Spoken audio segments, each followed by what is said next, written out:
जय हिंद। स्वागत है आप सभी को एक बार फिर से अपनी YouTube channel Bihar GS research centre में। आज का जो है मेन टॉपिक है, जो यूजीसी नेट के जो तैयारी कर रहे हैं और उसका जो पेपर है जनरल पेपर होता है, उसमें जो है रिसर्च एप्टीट्यूड से जो है महत्वपूर्ण जो है 10 प्रश्न पूछा जाता है। उस चैप्टर से 5 से 10 प्रश्न पूछा जाता है। तो वो हम प्रश्न ले करके आए हैं आप लोगों के साथ। तो यहाँ पर जो है हम कोशिश करेंगे कि जो है एक वीडियो में कम से कम 20 प्रश्नों का उत्तर आप लोगों को याद करवा दें डेली के डेली। ठीक है। यदि आप चैनल पर नए हैं तो चैनल को सब्सक्राइब और लाइक ज़रूर कीजिए और बेल आइकन पर प्रेस करके ऑल पर क्लिक कर दीजिए, ताकि आपको जो है हमेशा इसी प्रकार का वीडियो मिलते रहेगा। तो चलिए आज का जो है मेन टॉपिक पर चलते हैं। चलिए, पहला सवाल है आपका जो है बोलते हुए सोचने की पद्धति। यानी कि पहला सवाल क्या है कि बोलते हुए सोचने की पद्धति क्या है। तो उसका जो है बोलते हुए सोचने की पद्धति अधिगम कर्ता की रणनीति और निष्पादन की जांच के लिए प्रयुक्त तकनीकी है। यानी कि बोलते हुए सोचने की पद्धति क्या है, तो अधिगमकर्ता की रणनीति और निष्पादन की जांच के लिए प्रयुक्त तकनीक है। ठीक है। बोलते हुए सोचने की पद्धति क्या है, तो अधिगमकर्ता की रणनीति और निष्पादन की जांच के लिए प्रयुक्त तकनीक है। मतलब देखिए, पहला सवाल क्या है कि बोलते हुए सोचने की पद्धति क्या है। बोलते हुए सोचने की पद्धति क्या है, तो अधिगमकर्ता की रणनीति और निष्पादन की जांच के लिए प्रयुक्त तकनीक है। ठीक है, याद हुआ। दूसरा सवाल, प्रतिभागी प्रेक्षण किसका अंश है। प्रतिभागी प्रेक्षण किसका अंश है। प्रतिभागी प्रेक्षण किसका अंश है, तो नृजातीय शोध का प्रतिभागी प्रेक्षण किसका अंश है, तो नृजातीय शोध का प्रतिभागी प्रेक्षण किसका अंश है। प्रतिभागी प्रेक्षण किसका अंश है, तो नृजातीय शोध का। ठीक है। दूसरा हो गया। तीसरा सवाल है आपका, शोध में साहित्यक चोरी है। शोध में साहित्यक चोरी है। शोध में क्या है ना कि साहित्य की चोरी हुई है, तो वो क्या है देखते हैं आगे। शोध में साहित्यक चोरी है, तो बेईमानी से नकल करना और उनका उपयोग करना शोध में साहित्यक चोरी माना जाता है। साहित्यक शोध में साहित्यक चोरी क्या है, तो बेईमानी ढंग से नकल करना और उनका उपयोग करना शोध में साहित्यक चोरी है। बेईमानी से नकल करना और उनका उपयोग करना। बेईमानी से नकल करना और उनका उपयोग करना। बेईमानी से नकल करना और उनका उपयोग करना क्या है, तो शोध साहित्यक चोरी है। शोध साहित्यक चोरी है आपका क्या है, बेईमानी से नकल करना और उनका उपयोग करना। ठीक है। सवाल नंबर चौथा, एक विश्वविद्यालय शिक्षक किसी बाहरी परीक्षण एजेंसी द्वारा सत्रांत मूल्यांकन में विद्यार्थियों के सामाजिक आर्थिक पृष्ठभूमि के संदर्भ में विद्यार्थियों के आकांक्षा स्तर का प्रभाव उनके शैक्षणिक निष्पादन पर अध्ययन करने की योजना बनता है। इस अध्ययन में आश्रित चर क्या है। मतलब देखिए, एक विश्वविद्यालय शिक्षक किसी बाहरी परीक्षण एजेंसी द्वारा आयोजित सत्रांत मूल्यांकन में विद्यार्थियों के सामाजिक आर्थिक पृष्ठभूमि के संदर्भ में विद्यार्थियों के आकांक्षा स्तर का प्रभाव उनके शैक्षणिक निष्पादन पर अध्ययन करने की योजना बनाता है। इस अध्ययन में आश्रित चर क्या है? तो विद्यार्थियों का शैक्षणिक निष्पादन जो है वो आपका क्या है? आश्रित चर है ना। यहाँ पर शैक्षणिक निष्पादन किसका शैक्षणिक उत्पादन होता है ना? विद्यार्थियों के आकांक्षा स्तर का प्रभाव उनके शैक्षणिक निष्पादन पर अध्ययन करने की योजना बनाता है। इस अध्ययन में आश्रित चर क्या है? तो इस अध्ययन में जो है आश्रित चर है विद्यार्थियों के शैक्षणिक निष्पादन। ठीक है, विद्यार्थियों के शैक्षणिक निष्पादन। ठीक है, उसके बाद चलते हैं सवाल में। एक बार और देखिए, एक विश्वविद्यालय शिक्षक किसी बाहरी प्रशिक्षण एजेंसी द्वारा आयोजित सत्रांत मूल्यांकन में विद्यार्थियों के सामाजिक आर्थिक पृष्ठभूमि के संदर्भ में विद्यार्थियों के आकांक्षा स्तर का प्रभाव उनके शैक्षणिक निष्पादन पर अध्ययन करने की योजना बनाता है। इस अध्ययन में आश्रित चर क्या है? तो शैक्षणिक निष्पादन, विद्यार्थियों का शैक्षणिक निष्पादन जो है आश्रित चर है। ठीक है, सवाल नंबर 5 में किसी शोध प्रतिवेदन में क्रांतिक भाषाई परीक्षण क्या है? किसी शोध प्रतिवेदन में क्रांतिक भाषाई परीक्षण क्या है? किसी शोध प्रतिवेदन में क्रांतिक भाषाई परीक्षण क्या है? नैतिक दृष्टि से भाषा के दुरुपयोग का उल्लेख करते हुए उसका परीक्षण। मतलब उसका आंसर क्या है? देखिए, किसी शोध प्रतिवेदन में क्रांतिक भाषाई परीक्षण क्या है?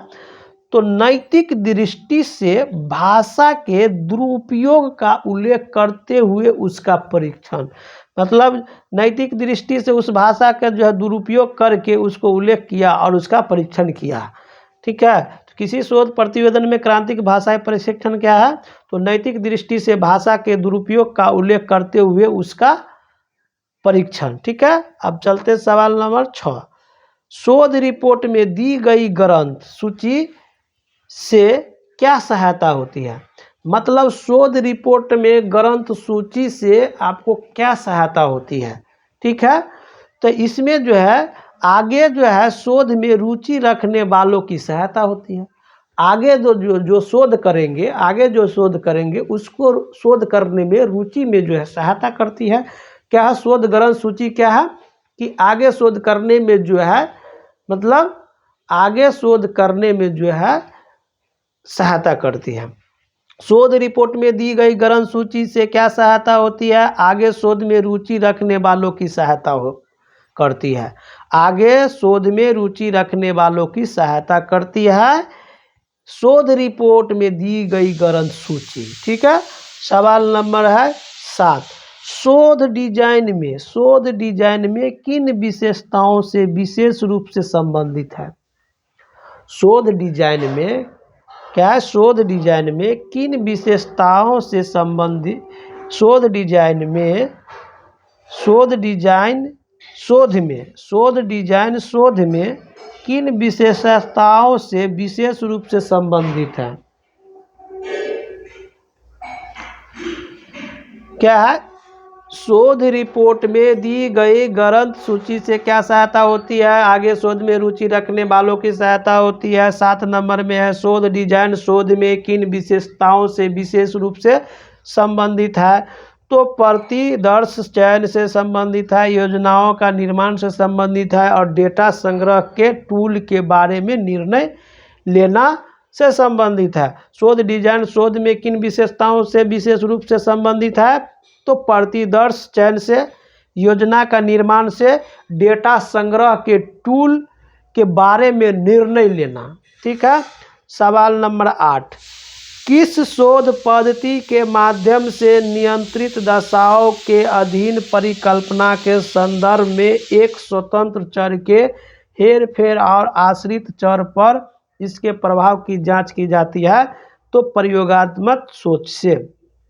किस शोध पद्धति के माध्यम से नियंत्रित दशाओं के अधीन किस शोध पद्धति के माध्यम से नियंत्रित दशाओं के अधीन परिकल्पना के संदर्भ में एक स्वतंत्र चर के हेरफेर और आश्रित चर पर इसके प्रभाव की जांच की जाती है प्रयोगात्मक शोध से। ठीक है, तो ये था आपका अभी तक 8 सवाल। अगला सवाल है 9 में।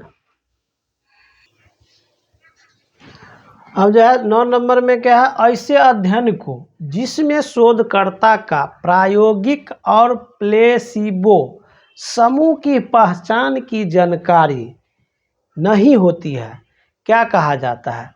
Double blind. क्या कहते हैं? डबल ब्लाइंड, मतलब दोनों आँख से अंधा, है ना। मतलब क्या, ऐसे अध्ययन को जिसमें शोधकर्ता का प्रायोगिक और प्लेसिबो, ध्यान रखिएगा क्या है, शोधकर्ता का प्रायोगिक और प्लेसिबो समूह की पहचान, प्रायोगिक और प्लेसिबो समूह की पहचान की जानकारी नहीं होती है, उसको क्या कहते हैं? Double blind. क्या कहते हैं? Double blind. ऐसे अध्ययन को जिसमें शोधकर्ता का प्रायोगिक और प्लेसिबो समूह की पहचान की जानकारी नहीं होती है उसे हम डबल ब्लाइंड कहते हैं। क्या कहते हैं? डबल ब्लाइंड कहा जाता है। ऐसे अध्ययन को जिसमें शोधकर्ता का प्रायोगिक और प्लेसिबो समूह की पहचान की जानकारी नहीं होती है उसे डबल ब्लाइंड कहा जाता है। सवाल नंबर 10, वह शोध जिसमें पुरुष और महिला के बीच सामाजिक असमानता पर जोर दिया जाता है क्या कहलाता है? मतलब वह शोध जिसमें पुरुष और महिला, वह शोध जिसमें पुरुष और महिला के बीच सामाजिक असमानता, यानी कि वह शोध जिसमें पुरुष और महिला के बीच सामाजिक असमानता पर जोर दिया जाता है, सामाजिक असमानता पर जोर दिया जाता है, उसे क्या कहलाता है? तो नारीवादी शोध।